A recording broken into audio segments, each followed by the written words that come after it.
Now today's topic of discussion is Taylor-Hobson telesurf.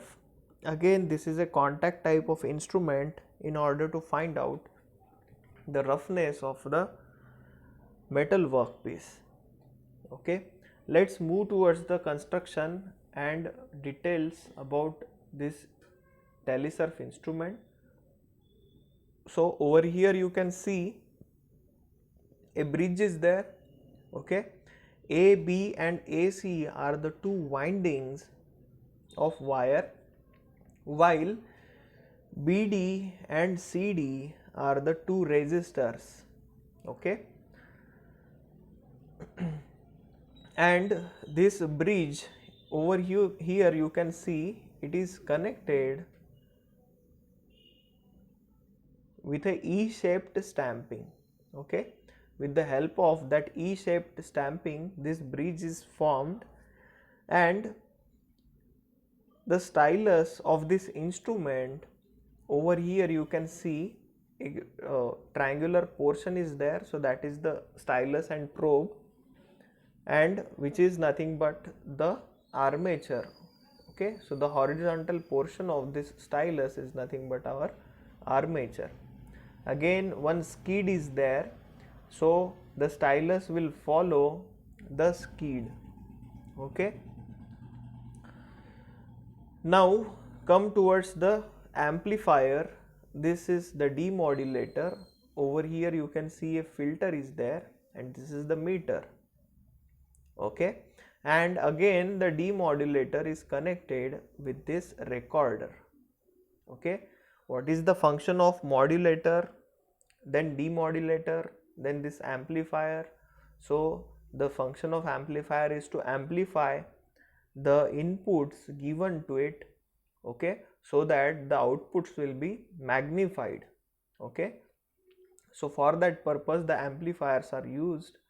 Then the modulator and demodulators are used in order to uh, change, or in order to convert the current. Okay,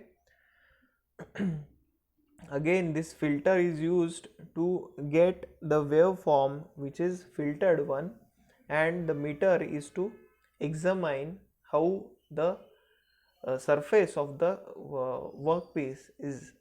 Okay, and this demodulator circuit, it is again the outputs from the demodulator circuit are given to the recorder for the further use. Okay, the recorder will record the roughness of the metal workpiece. Okay, let's move towards the construction and working of this Taylor-Hobson telesurf. Okay, so the measuring head of this instrument, so this is our measuring head of the instrument, and which consists of a diamond stylus. Okay, again this stylus, all as already I have told that, so this is the stylus and probe made up of diamond, and its radius or tip radius is about 0.002 mm. Okay, and here you can see the skid is there, which is drawn across the surface by means of a motorized driven unit. Okay, so the this driving head or the instrument head is driven with the help of a motor.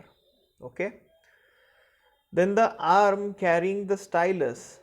Okay, so this is armature, and that armature carrying the stylus forms an armature. Okay, so this arm is nothing but our armature, and which is pivoted, or which pivots about the centerpiece of this E-shaped stamping. Okay, so this is the centerpiece of this E-shaped stamping. If you see this complete stamping, so its shape is like as that of the alphabet capital E. Okay, so that's why it is known as E-shaped stamping. Okay, Now the two legs of these stampings, that is this first leg and this is the second leg, these are, so there are the coils, that is coil AB and coil AC, correct? And these coils are carrying the alternating current. Okay, these two coils with another two resistance.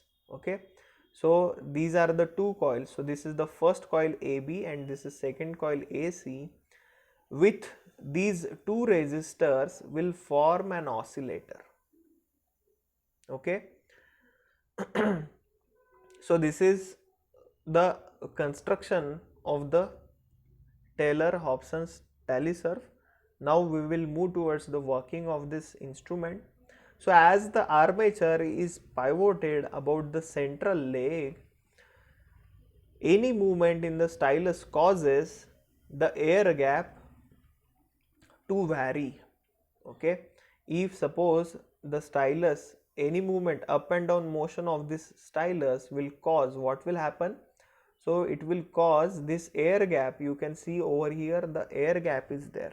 Okay, and that air gap, okay, so this is one of the air gaps and this is another air gap. So that air gaps will vary.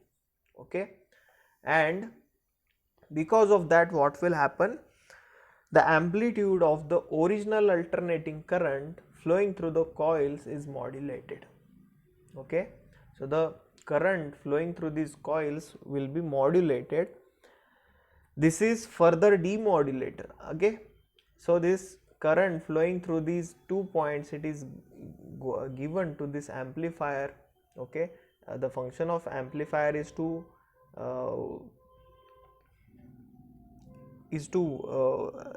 what can we say it, the function of amplifier is to increase the intensity.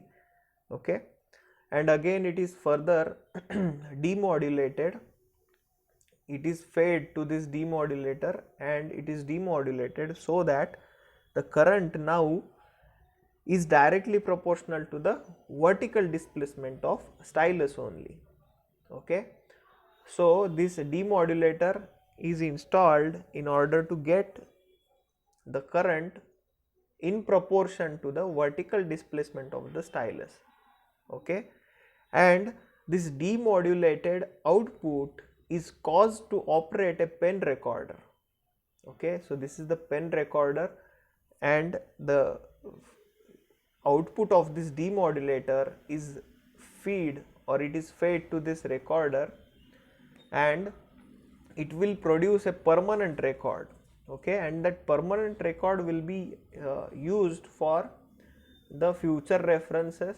Okay, and with the help of this filter we will provide, or the instrument will provide, some fluctuations or some digital signals or electrical signals to this meter, and this waveform is formed. Okay, and this waveform will be a filtered waveform. Okay, and in this meter we will get the numerical assessment directly.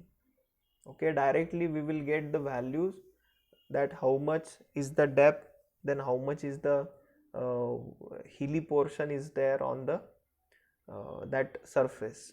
Okay, so this is about the construction and working of the this Taylor-Hobson Talisurf. So for reference you can note down these points. Okay, so this instrument gives same information as that of the previous instruments, but much more rapidly and accurately.